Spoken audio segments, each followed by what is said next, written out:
Esta conferencia comenzará a grabarse.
Hola, saludos.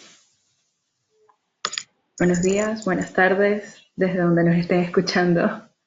El día de hoy, desde la comunidad CIBEI, agradecemos al doctor Manuel Adolfo Morales Vincens, me corrige si se pronuncia así el último apellido, y a todas las personas que se encuentran presentes. Estamos esperando hasta que sean las 2:05 y empezamos.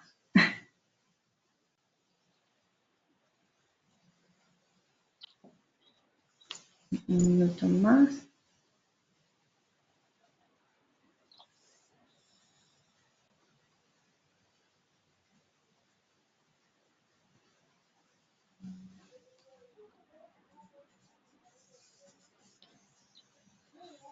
Perfecto. Ok, siendo las 11:05 en hora República Dominicana, 2:05 hora Venezuela, en mi caso, me dedicaré a presentar a nuestro ponente del día de hoy. El doctor Manuel Adolfo Morales Vincens es un abogado especializado en las áreas de Derecho Internacional Financiero, Derecho Económico Internacional y Derecho Multinacional. Esta personalidad, como la que tenemos el día de hoy, se especializa o tuvo su formación, mejor dicho, en la Universidad Iberoamericana, con mención summa cum laude, UNIBE, en el año 2002, y también tuvo su máster en Derecho Comercial Corporativo por la Universidad College London de Reino Unido en el año 2004. En su destacada trayectoria profesional, se destacó por trabajar con la firma de PricewaterhouseCoopers en Venezuela. Creo que hay un... Ah,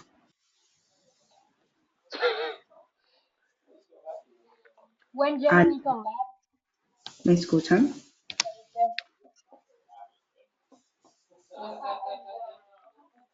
Hay un micrófono. when Jeremy come back,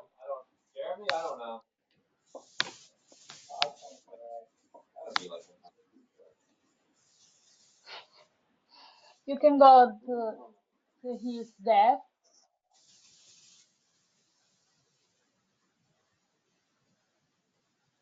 Por favor, la persona que tenga su micrófono encendido, ¿lo pudiese apagar?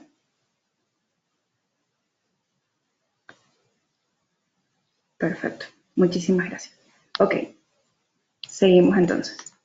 Tal como les venía diciendo, nuestro destacado persona o personaje invitado del día de hoy, el cual nos va a estar hablando sobre la Masterclass de Contratos Internacionales, tuvo su formación en la Universidad Iberoamericana Summa Cum Laude en el año 2002 en UNIBE. Tuvo un máster en Derecho Comercial Corporativo por la University College London de Reino Unido en el año 2004, y aparte de eso tiene una destacadísima trayectoria profesional, entre la que podemos mencionar la firma PricewaterhouseCoopers en Reino Unido, luego se traslada al bufete de Baker McKenzie en Caracas, y también cuenta con trayectoria en República Dominicana en la firma Cepeda Valverde y funge actualmente como consultor de Derecho Internacional y representante regional para la firma brasileña Advocacia Fernández Alves Candela. Además de eso, cuenta con unas prestigiosas publicaciones internacionales y, por si fuera poco, también cuenta en una participación en Transparencia Internacional, un organismo muy reconocido en lo que viene a ser la parte de participación ciudadana y finanzas públicas transparentes.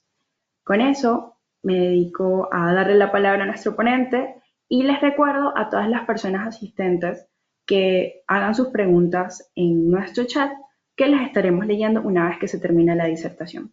Con esto, pues el micrófono es tuyo, doctor Manuel Adolfo Morales Vincent. Muchísimas gracias. El micrófono. ¿Se escucha? Sí, ya se escucha. Ahí? Ok. Sí, perfecto. Te agradezco mucho la presentación. Un honor para mí estar con ustedes. Hoy vamos a hablar de un tema que cada vez toma más incidencia en cuanto a los negocios, incluso en cuanto a la actividad estatal.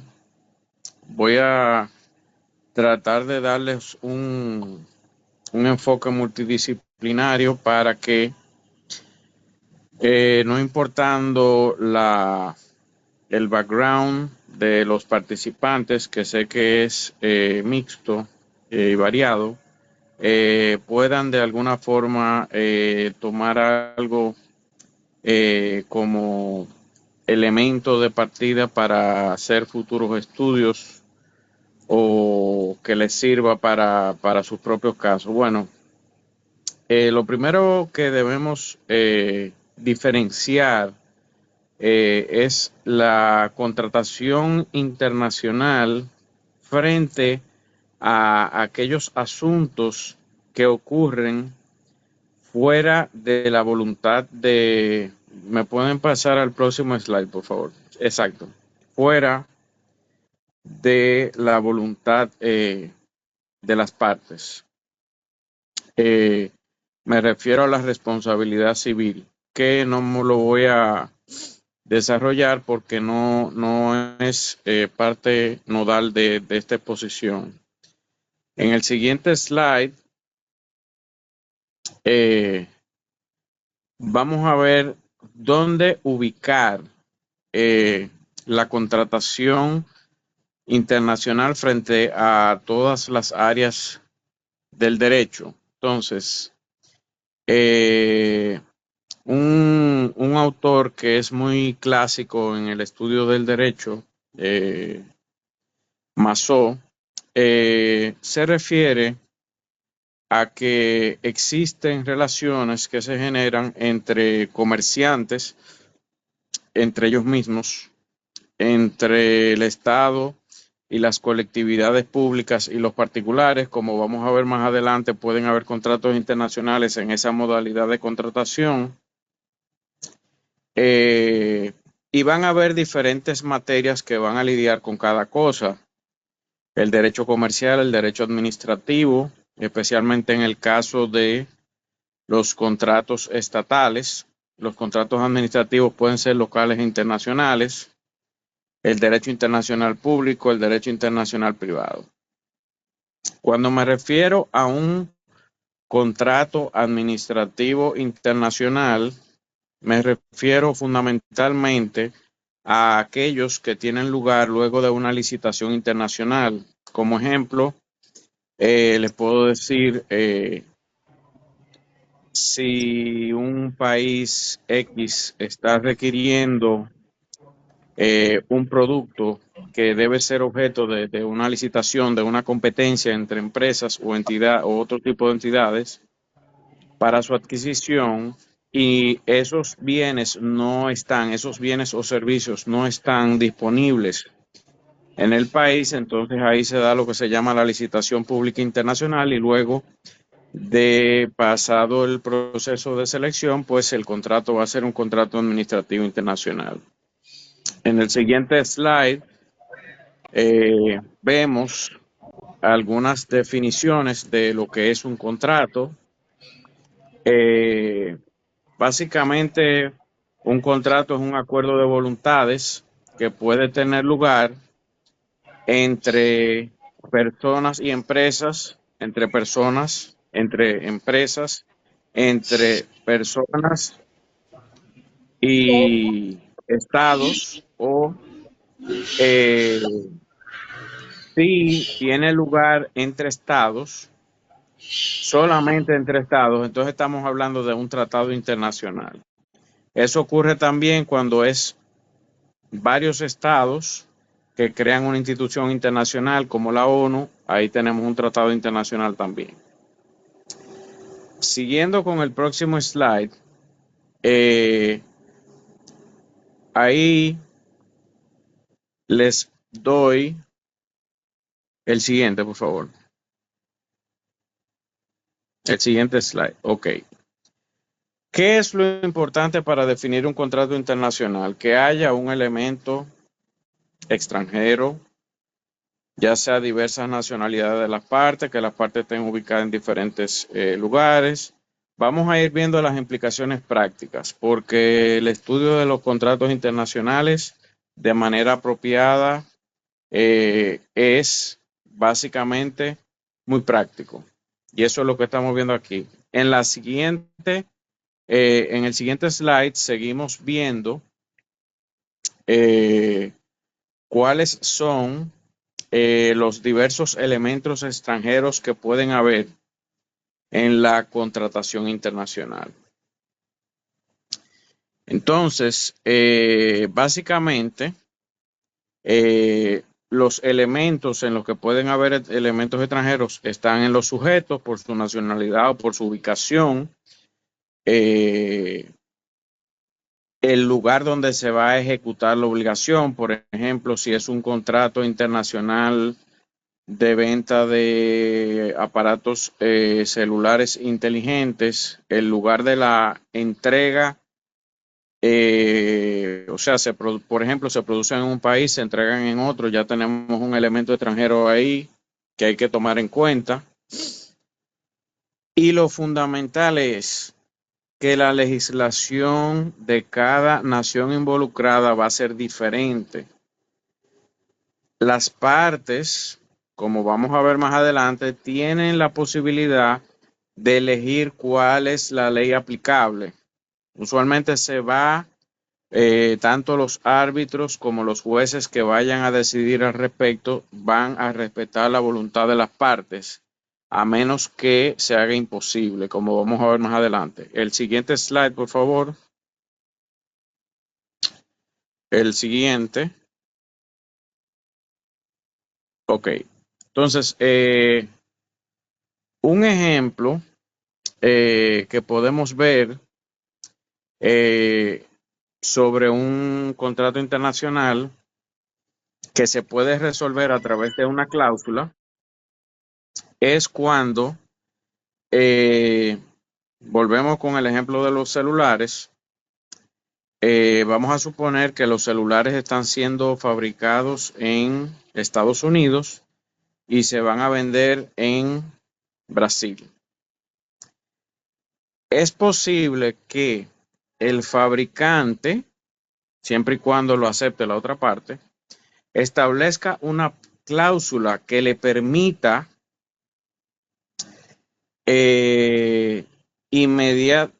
o sea, a quien va a realizar el pago, que va a ser el comprador, o sea, a la parte brasileña, que le permita a esa parte de su pago reducir cualquier tipo de impuesto que pudiera generarse. Por favor, tomen nota de lo que no va quedando claro para que queden las preguntas que se van a hacer, tal como dijo la licenciada Gabriela León. Entonces, el próximo slide, por favor. Ahora mismo no veo el slide, así que no sé por dónde va. Pero bueno, ustedes me escuchan bien. Les sigo explicando.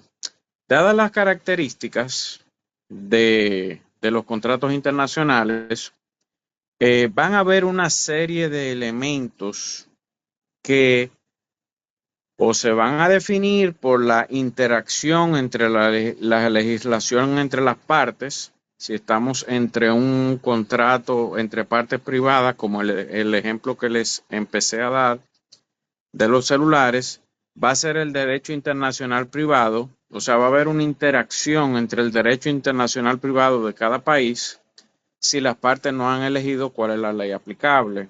Igual va a haber esa interacción si las partes no han elegido cuál va a ser el tribunal competente, la jurisdicción competente. Pueden ser árbitros si las partes eligen un arbitraje.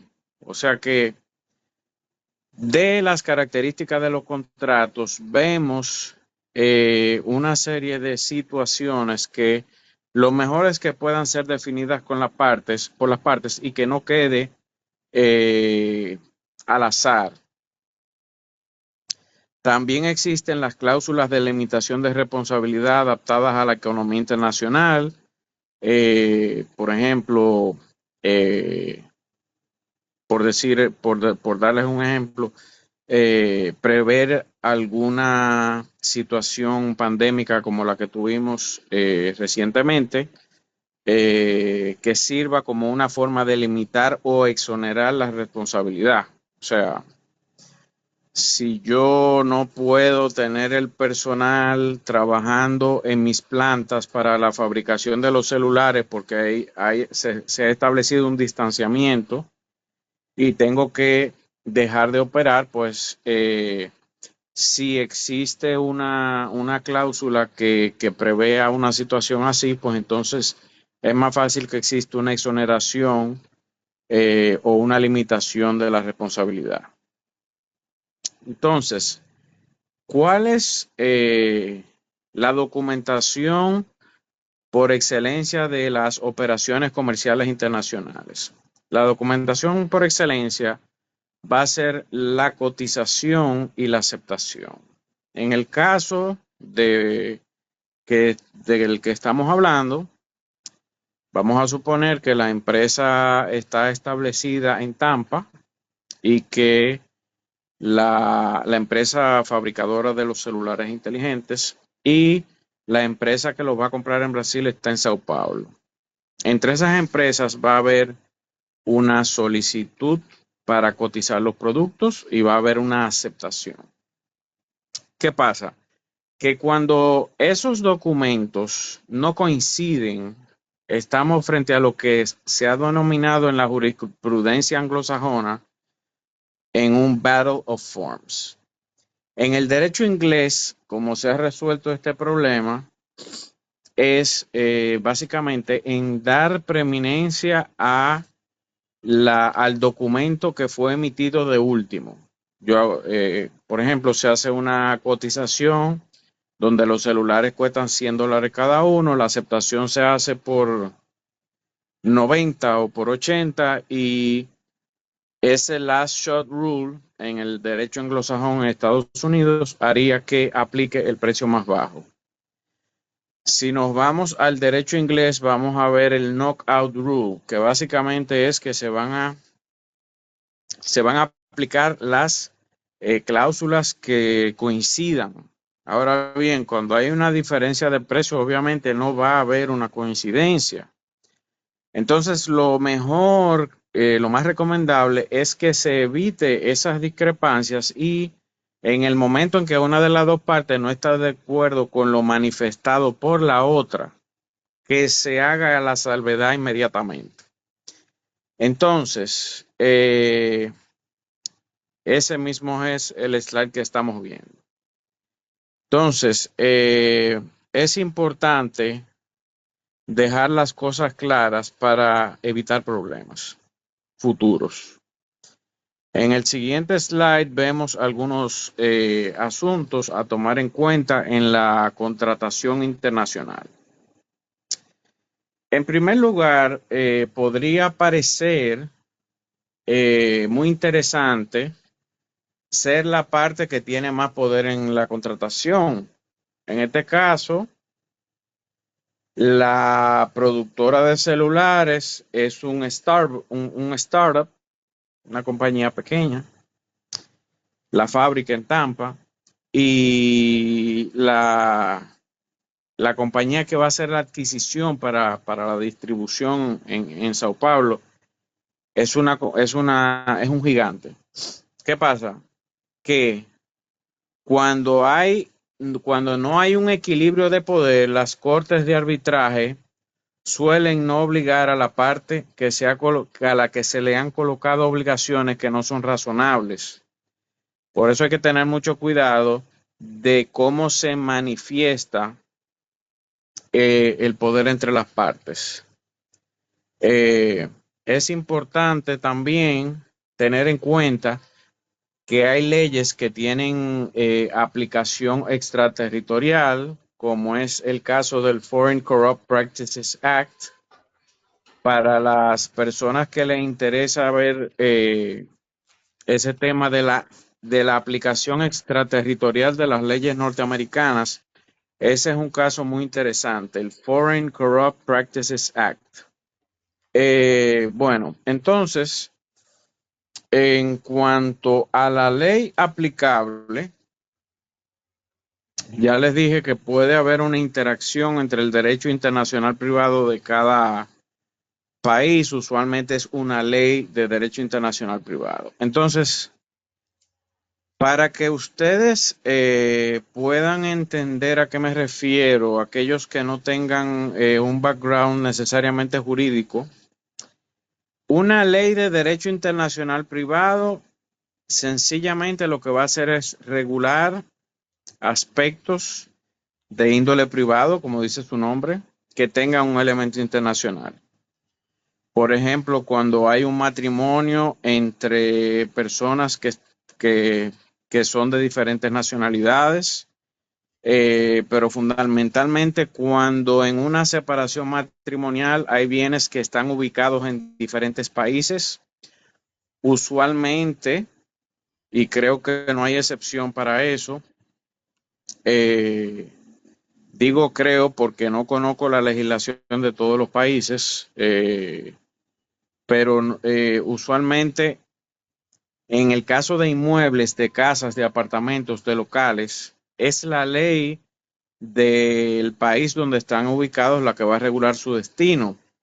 También los países en un esfuerzo por lograr que haya un sistema legal que sea homogéneo, han firmado tratados internacionales. Pasar esa diapositiva, por favor. Dos más. Entre ellas está el contrato. ¿Alguien tiene su micrófono abierto? Entre ellas está lo que se ha denominado el Acuerdo de la ONU sobre Contratos Internacionales. Yo me estoy refiriendo a él por sus abreviaturas en inglés, CISC. ¿Qué pasa con este acuerdo? Este acuerdo busca resolver diversos aspectos sobre la contratación internacional, especialmente en el tema de de cuándo se perfecciona el contrato. Cuando hablamos de la perfección del contrato, nos referimos a su nacimiento. Entonces, ¿cuándo nace el contrato? Cuando tú envías una oferta. Volvemos otra vez con el tema de los celulares. Yo envío una cotización. En ese caso no hay un contrato porque hay una manifestación de la voluntad de una sola de las partes. Entonces, ya cuando la otra parte en Brasil acepta esa oferta, entonces hay un contrato. Lo que pasa es que no siempre va a ser tan sencillo. Por ejemplo, cuando no hay una comunicación instantánea, yo te mando una carta por Federal Express y en original, y tú me envías, o un contrato, y tú me envías por esa misma vía, cuando se perfeccionó el contrato, cuando yo hice el envío de la carta original o cuando yo la recibí. Ahora con los medios electrónicos eso se ha facilitado mucho. En la República Dominicana tenemos la ley de comercio electrónico del 2002 y tenemos también la ley contra delitos a nivel digital.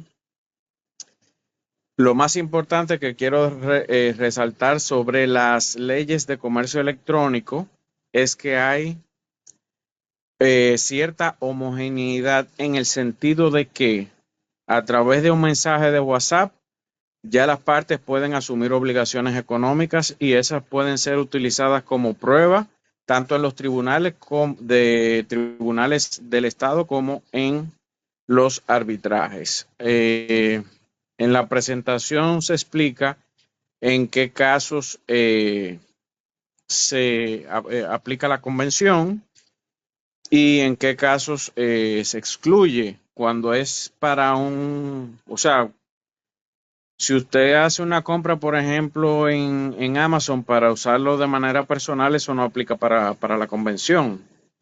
Sí, sí, si va a ser una adquisición de productos, como el ejemplo que les estoy dando, para después venderlos en otro país. Por favor, pasar para ese cuadro, sí. En ese cuadro, ustedes ven que hay acuerdos que son de naturaleza no jurídica, como ocurre con, por ejemplo, las entidades de carácter religioso. Luego me refiero a las de índole jurídico, que pueden ser de derecho público. A nivel externo, los tratados internacionales, como les expliqué. A nivel interno, cualquier regulación, ley, decreto, resolución, etcétera, emitida por un órgano público. El derecho social, donde está el derecho del trabajo, el derecho agrario y el derecho ecológico. Esto lo estoy haciendo en el derecho ecológico, la regulación de los bonos de carbono. Esto lo estoy haciendo para que ustedes vean dónde se ubican los contratos internacionales. Los contratos internacionales se ubican en el derecho privado y dentro del derecho privado en el derecho civil y mercantil. Entonces puede haber un derecho interno que regule los contratos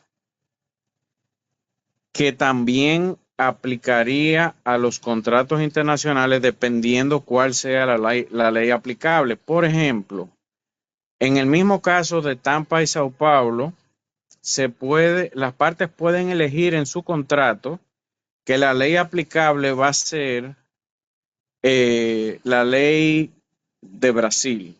Como ambos son estados federados, es importante especificar bien cuál ley.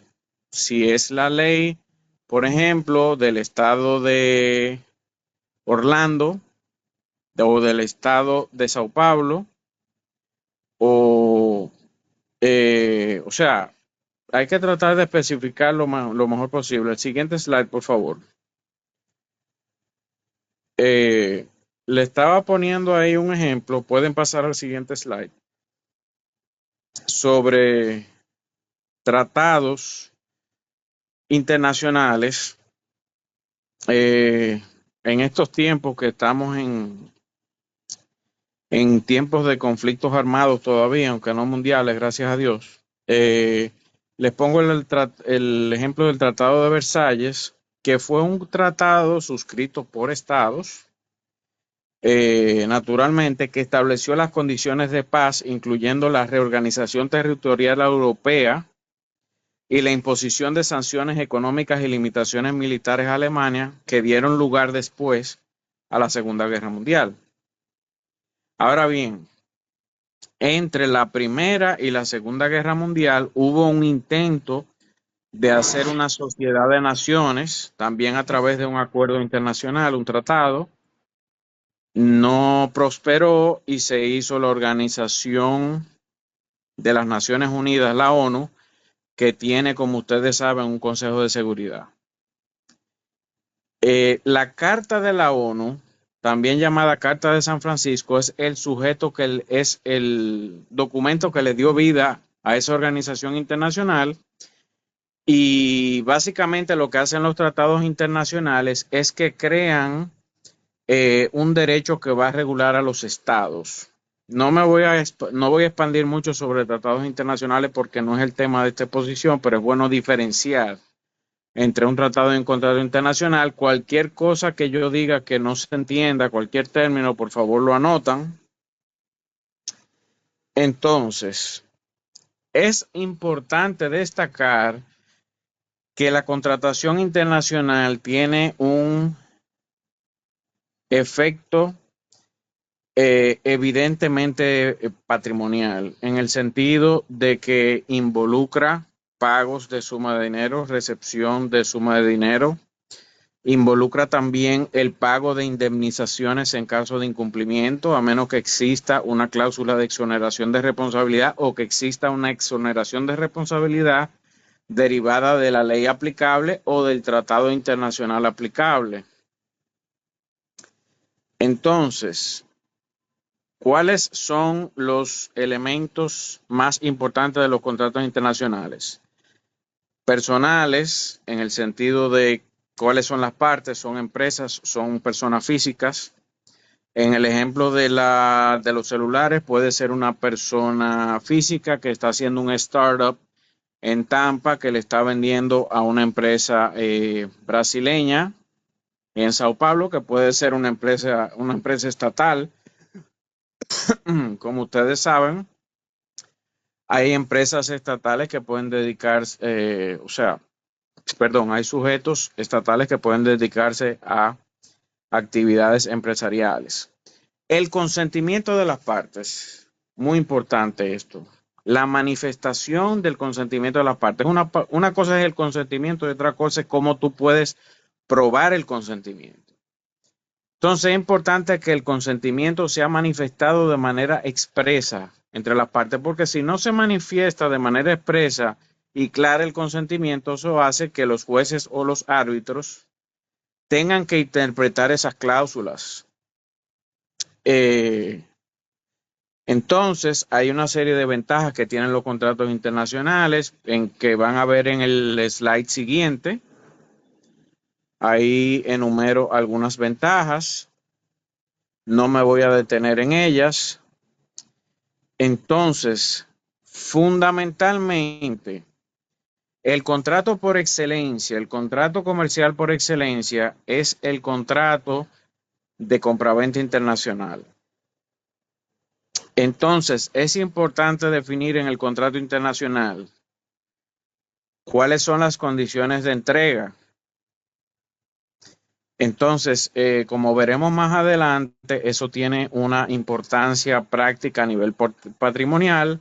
La ley aplicable, ya hablamos de ese tema. La jurisdicción competente también.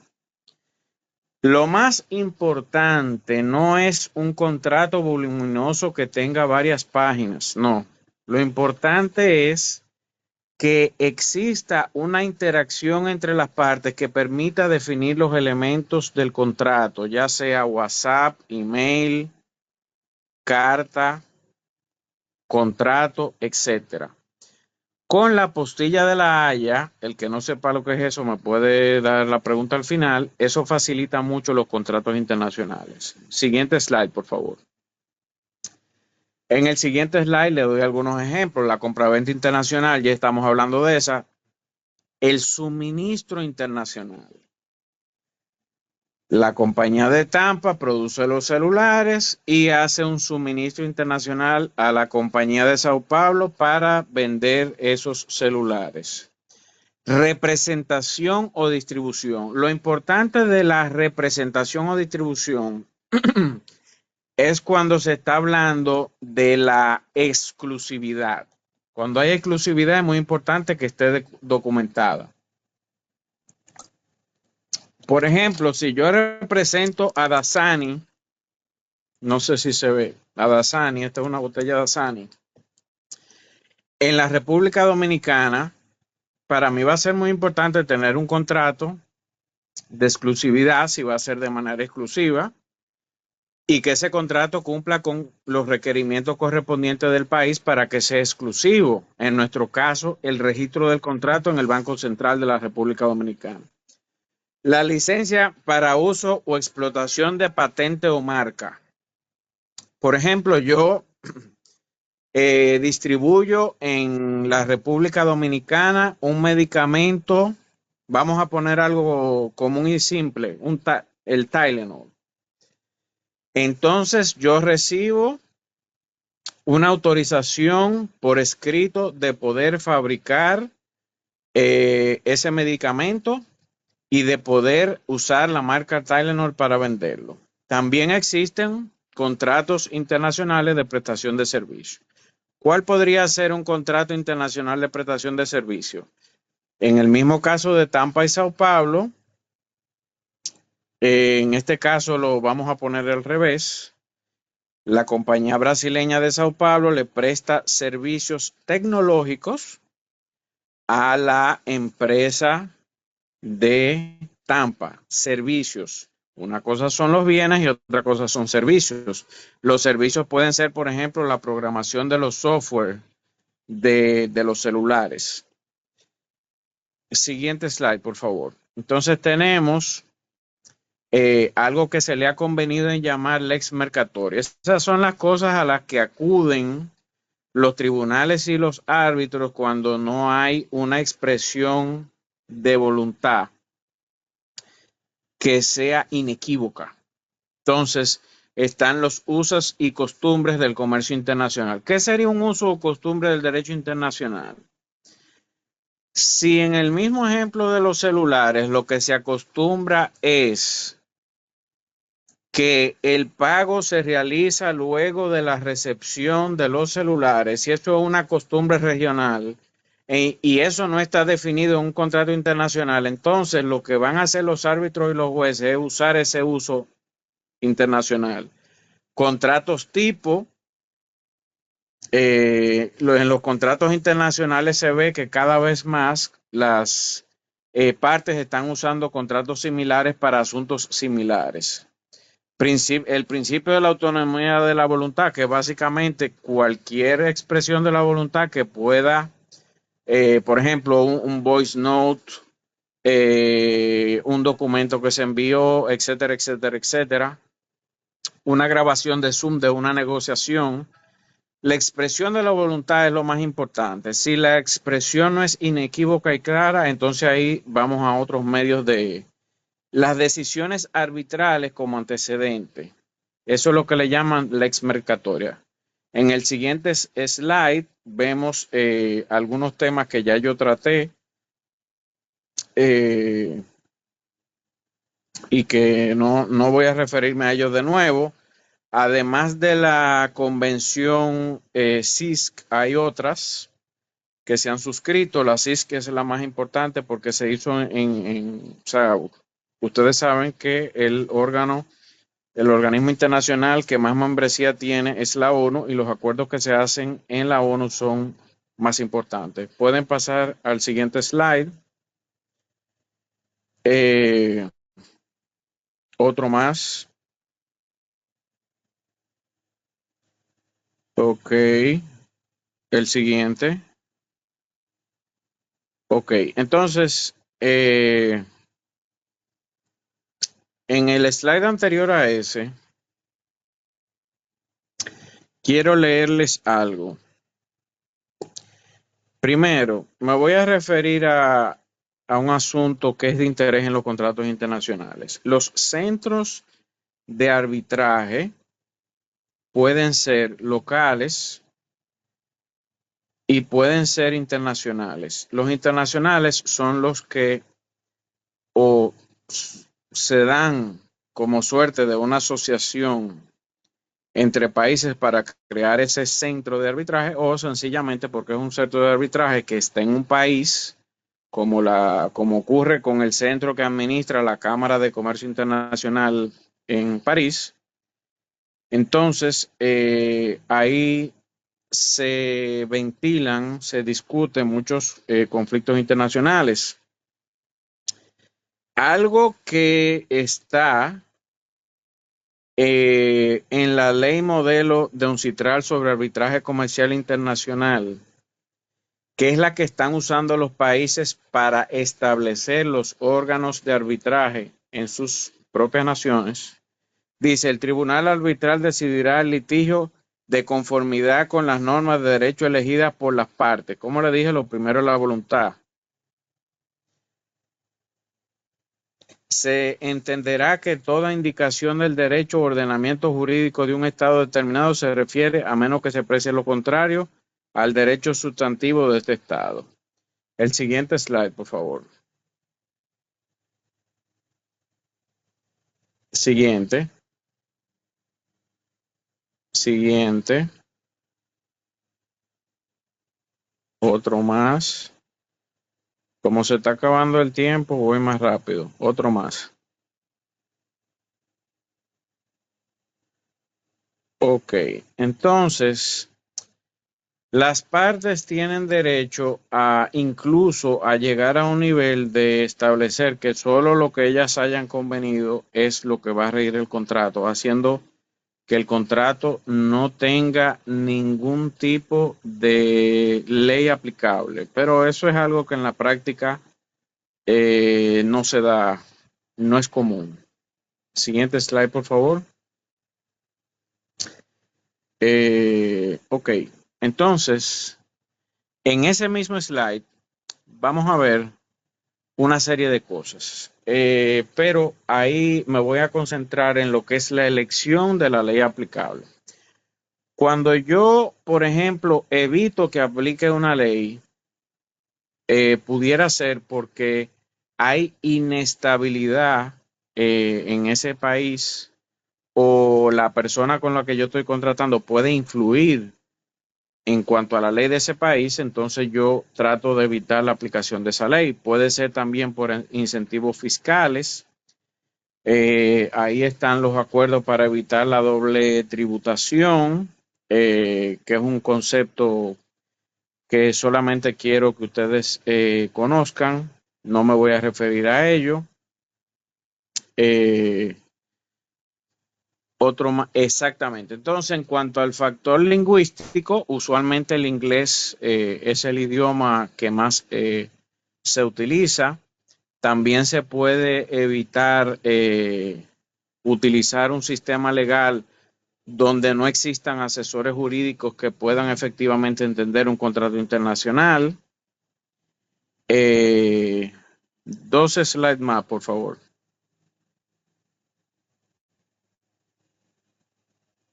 Bueno, serían otro más. Entonces,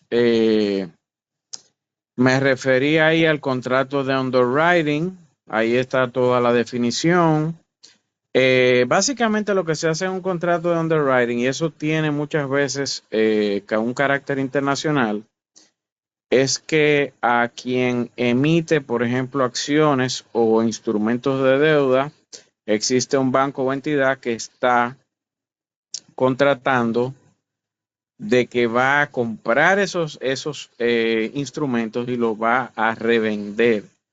Y obviamente va a tener una diferencia para ganar algo a su favor. Hay cláusulas que garantizan la ejecución del contrato en el slide siguiente. Ok, en este slide que ya ustedes acaban de poner, en cuanto a los tipos de cláusulas, ya nos hemos referido a varias de ellas. Pueden seguir al próximo slide. En el caso de la garantía, solo voy a dar el ejemplo de que, por ejemplo, valga la redundancia, en Gran Bretaña, en el Reino Unido, existe lo que se llama una garantía flotante, y es que la garantía es lo que tú tengas en tu patrimonio en el momento en que se vaya a ejecutar. Creo que ya viene la sesión de preguntas y respuestas, ¿no?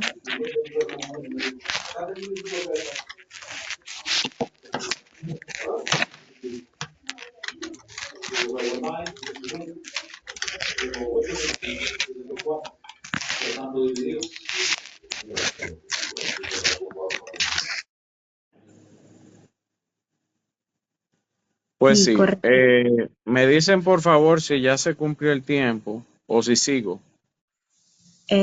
Bueno, son las 12:45. Creo que ya estamos un poco sobre la hora. No sé si Sí. desea No, no, no, eh, no. darme- Pueden hacerme la pregunta que tengan porque con lo que yo he dicho está desarrollado el tema. Hay muchas otras cosas en la presentación, pero que no es necesario tratarlas porque son temas accesorios. Podemos empezar a ver las preguntas que tengan sobre lo que ya fue tratado. Si le parece, le pudiésemos dar 5 minutos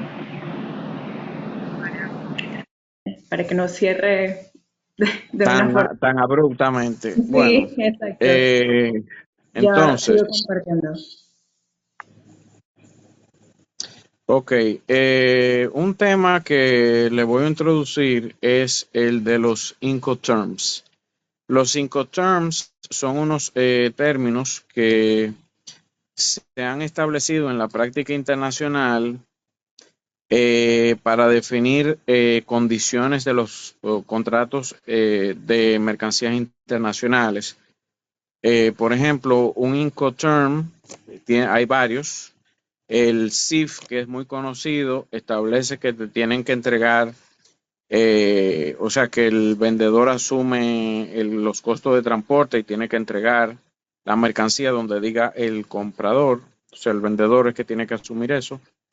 Entonces, ya vamos hablando de los actos preparatorios de los contratos internacionales, eh, como los Memorandum of Understanding. Usualmente también se firman los famosos MDA, los contratos de confidencialidad, para ir estableciendo una confianza entre las partes que luego dará lugar al contrato. Eh, a veces se inicia con una promesa de contratos, a veces sencillamente se hace el contrato como tal. Asuntos a tomar en cuenta en la compraventa internacional: el contrato de transporte, el contrato de seguro, el contrato de crédito, el contrato de distribución. ¿Qué pasa? Todos esos elementos van a estar presentes en el ejemplo que yo le di, porque tiene que haber un contrato de transporte necesariamente que va a ser o la empresa que va a vender los celulares o la que lo va a comprar, dependiendo de cuál sea la condición establecida. La póliza de seguro se va a hacer para que si los celulares sufren algún daño en el transporte, que una aseguradora sea la que se ocupe de esa situación. El financiamiento lo va a tomar quien va a comprar los celulares o lo puede tomar quien los va a fabricar también para fabricarlos. En cuanto a los contratos de distribución, etcétera, ya va a depender si eso va a llegar a una distribución como tal o si sencillamente va a ser una operación de compra-venta. Es muy importante que las cláusulas demuestren un equilibrio entre las partes, no que una le está imponiendo a la otra. Esos son contratos de adhesión en los que una parte puede imponerle a la otra. Usualmente yo doy el ejemplo del contrato de telecomunicaciones, en el contrato a través del cual uno hace la contratación de un servicio de telecomunicación, de un celular, por ejemplo, pero eso tiene su regulación específica. Eh, entonces, en cuanto a las cláusulas de fuerza mayor, esas son cláusulas de exoneración de responsabilidad. Un acontecimiento de fuerza mayor puede ser un huracán, etcétera. La cláusula de resolución de controversias es donde se debe establecer cuál es la ley aplicable y cuál va a ser el método de solución de conflictos. Entonces, existen también cláusulas de reserva de propiedad, o sea, hasta que tú no me pagas por el bien que yo te estoy vendiendo, yo no te voy a transferir la propiedad. Hay cláusulas de inspección, es muy importante estas cláusulas. Los celulares deben ser debidamente inspeccionados para ver que no haya ningún problema. Establecer el momento en que se va a hacer esa inspección es importante. A veces se puede contratar una empresa que haga la inspección de manera independiente. Hay causas que pueden dar lugar a la nulidad del contrato. Está también el tema de las cláusulas de idioma, y muy importante, en un contrato que va a tener varios idiomas, establecer cuál es el idioma. En el caso de Brasil, portugués; en el caso de Estados Unidos, inglés. ¿Cuál es el idioma que va a prevalecer? Porque se van a intercambiar documentos en diferentes idiomas. También cuando va a haber un cambio de control. Por ejemplo, si una de las dos compañías es comprada por otra. El gross up clause, que involucra básicamente aumentar el pago por alguna circunstancia económica que se dé. Les dejé en la presentación lo que podría ser una cláusula de arbitraje. Luego de que se dan todos los pasos, o sea, actos preparatorios, promesa de venta, contrato internacional, luego viene el tema de la interpretación. Les refería la relación entre la inteligencia artificial y los contratos internacionales. Básicamente refiriéndome a automatización de la redacción de los contratos. Mucho cuidado con eso. La inteligencia artificial no va a sustituir por ahora la actividad humana en ese sentido. En el análisis de los contratos puede ser muy útil, porque la inteligencia artificial tiene la capacidad de analizar una gran cantidad de datos. En la gestión de los contratos también. Incluso en la resolución de disputas hay países que ya están experimentando cómo resolver diferencias a nivel judicial utilizando la inteligencia artificial en debida diligencia. Debida diligencia básicamente en la comprobación de si es posible, o sea, de cuáles son los riesgos de realizar una operación. En eso puede ayudar la inteligencia artificial también. Entonces, en conclusión, el conocimiento de los contratos internacionales como área de saber es fundamental para el desarrollo y la seguridad jurídica en las relaciones comerciales globales. Ayuda a los profesionales a comprender las normativas y prácticas que rigen los acuerdos transfronterizos, lo cual es crucial para negociar, ejecutar y resolver disputas de manera efectiva. Este conocimiento promueve el comercio justo, minimiza los riesgos legales y económicos y contribuye a la estabilidad y previsibilidad en el ámbito internacional, y siendo estos elementos esenciales para el crecimiento económico y la cooperación entre países. Crecimiento económico y la cooperación entre países, que es muy importante. Entonces, listo esto. Yo terminé la presentación. Ya pueden hacer cualquier inquietud al respecto.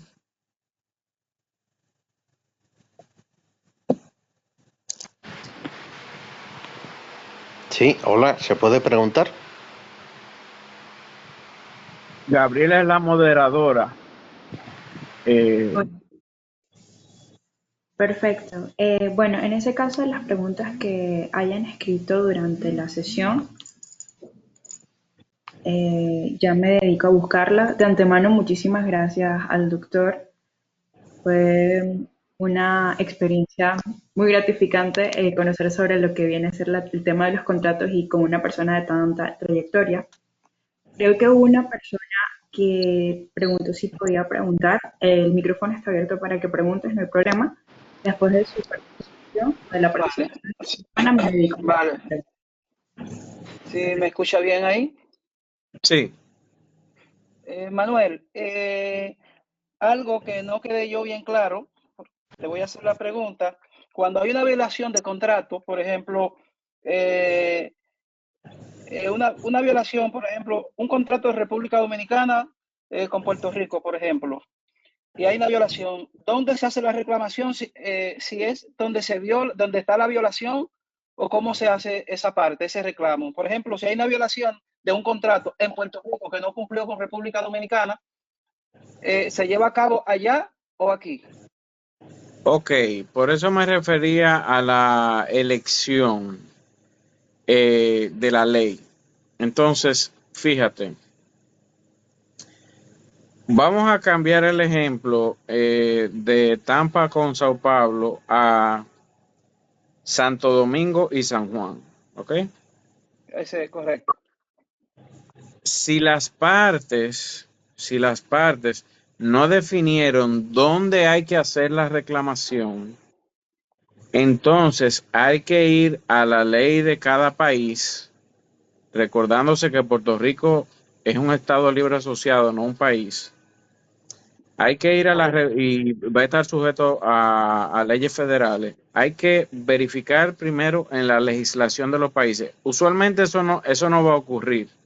Lo que va a ocurrir es que las partes van a acordar por ejemplo, la diferencia se va a resolver en el centro de resolución de controversias de la Cámara de Comercio y Producción de Santo Domingo.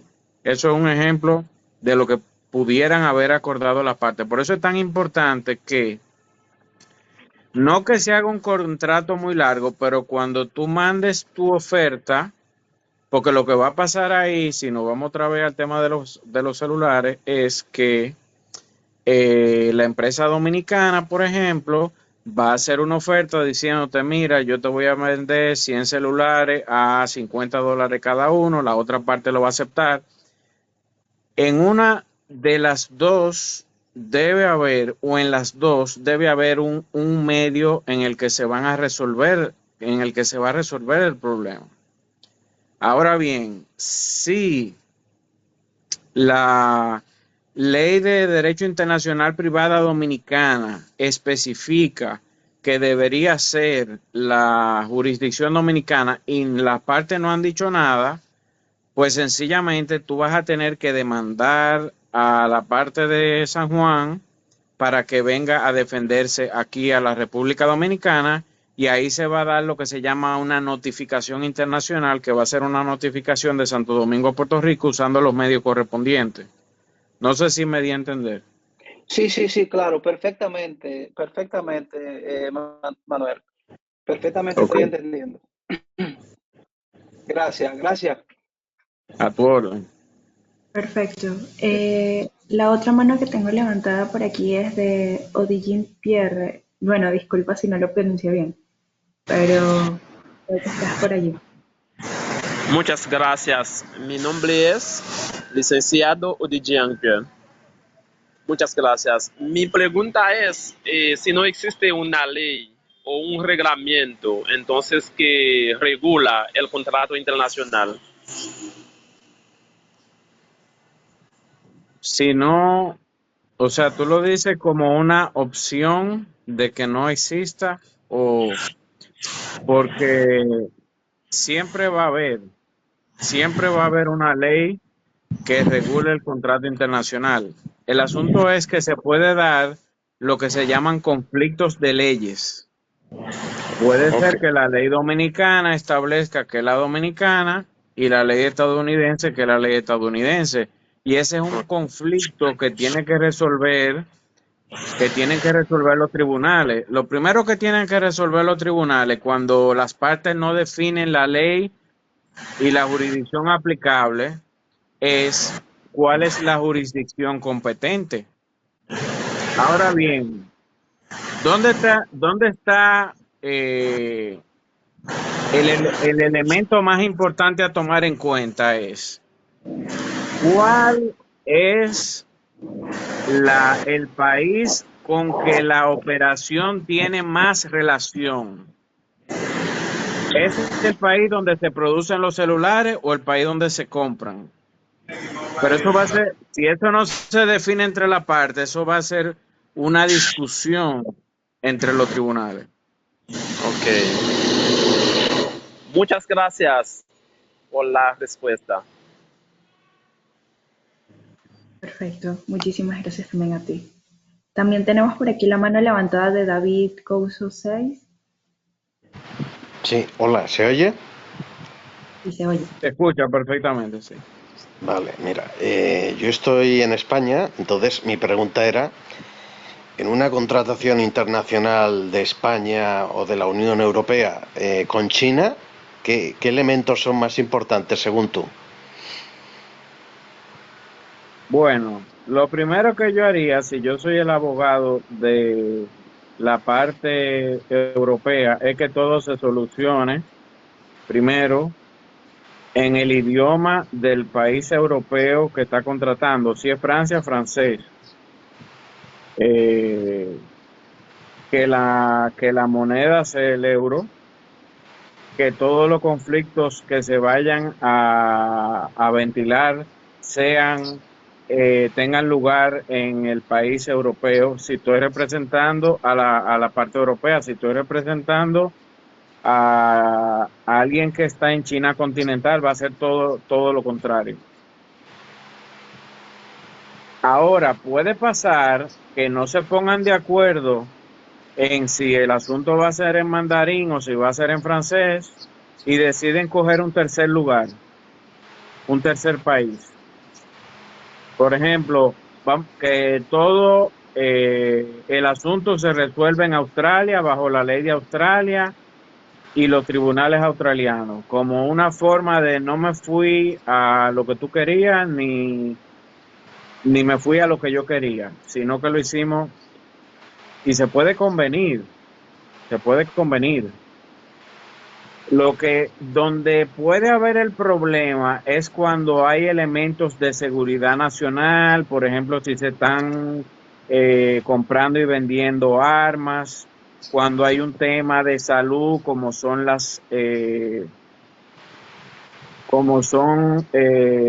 hicieron tan famosas las vacunas, por ejemplo.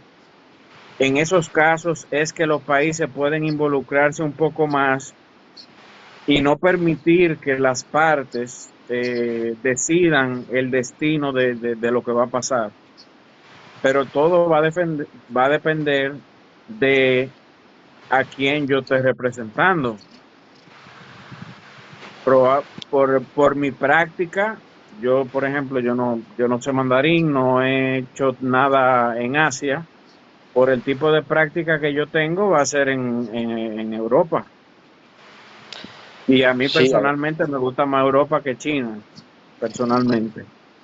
Sin meterme en el tema geopolítico.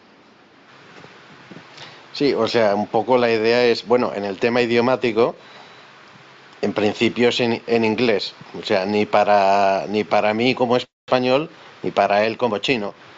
Luego la otra Esa puede parte que ser es, una salida muy buena, porque imagínate tú que el contrato esté en árabe, aunque sea árabe clásico, que es el árabe que usan, con el que coinciden todos los países árabes, porque no sé si ustedes sabían eso, de que cada país árabe tiene su propia forma de hablarlo. Entonces, ok, tú lo haces en árabe clásico, sí, pero que si tú no entiendes, si tu representante legal no entiende árabe, tú tampoco, ni tu director de compras internacionales entiende árabe, pues sencillamente es un problema ahí, ¿no? o sea, en principio las patas más importantes serían idioma, el tema de la jurisdicción y el tema de la moneda. Claro, eso es muy importante que de mi presentación tú hayas visto. O sea, lo primero es, ¿va a ser un tribunal estatal o va a ser un árbitro o un grupo de árbitros? Eso es lo primero. Segundo, ¿van a aplicar la ley de un país o la ley de otro? ¿O van a aplicar la ley de un país, pero solo cuando cuando hay un vacío en el contrato?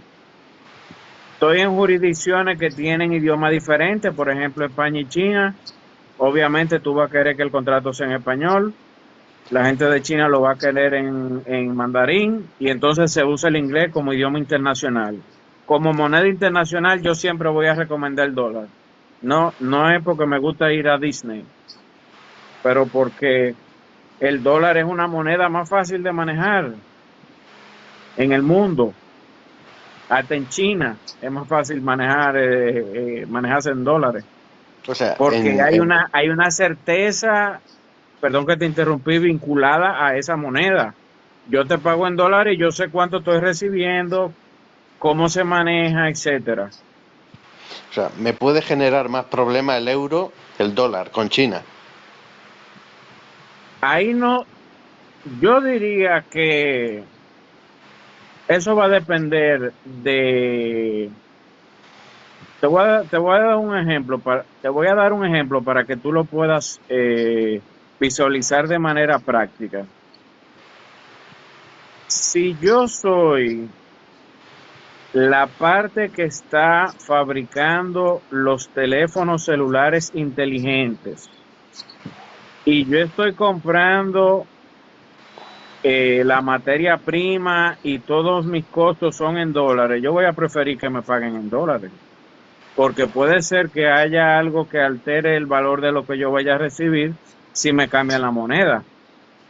Ahora, a veces, cuando tú estás gastando en dólares para vender y tú estás recibiendo en euros, se hacen los famosos contratos swap, donde tú le intercambias tus dólares por euros para pagar en euros, por ejemplo.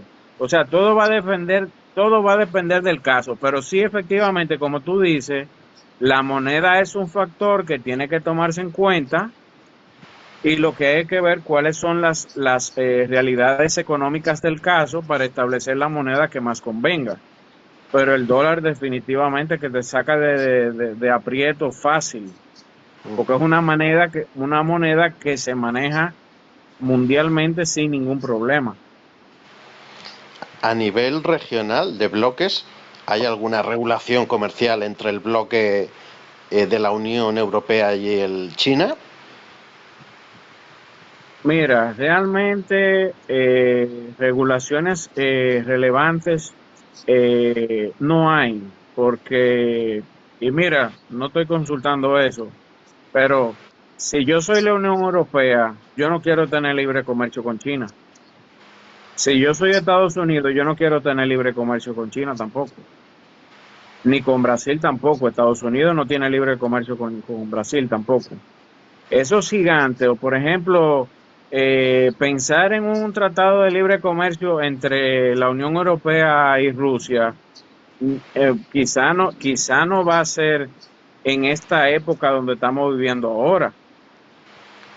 Cuando se hizo la Unión Europea, habían personas que pensaban que Rusia, como parte de Europa, podía incluirse ahí. Imposible. Hay muchas razones por las que los países deciden no estar. El Reino Unido está en la Unión Europea y sencillamente por su identidad decidieron quedarse con su propia moneda, no entrar en la zona euro, no tener el sistema de migración vinculado al europeo y ya se salieron de la Unión Europea. O sea que incluso en la misma región hay países que han decidido no. Entonces, ¿qué pasó cuando salió el Reino Unido de la Unión Europea?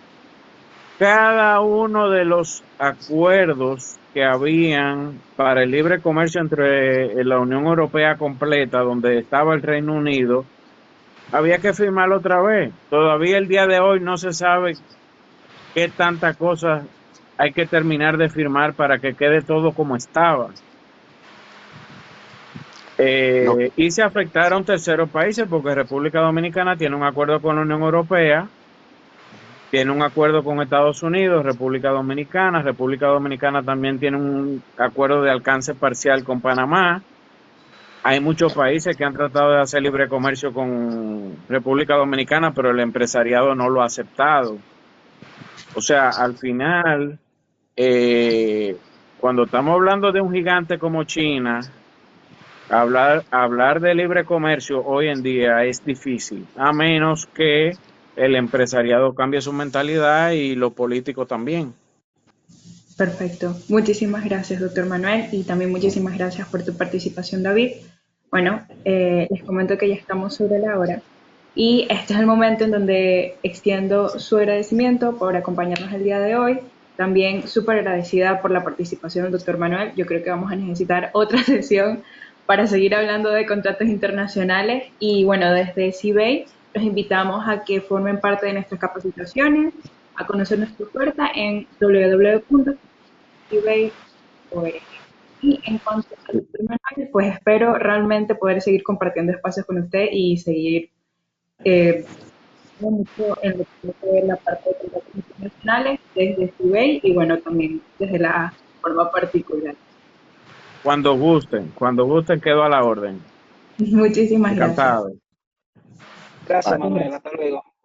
Hasta Encantado. luego.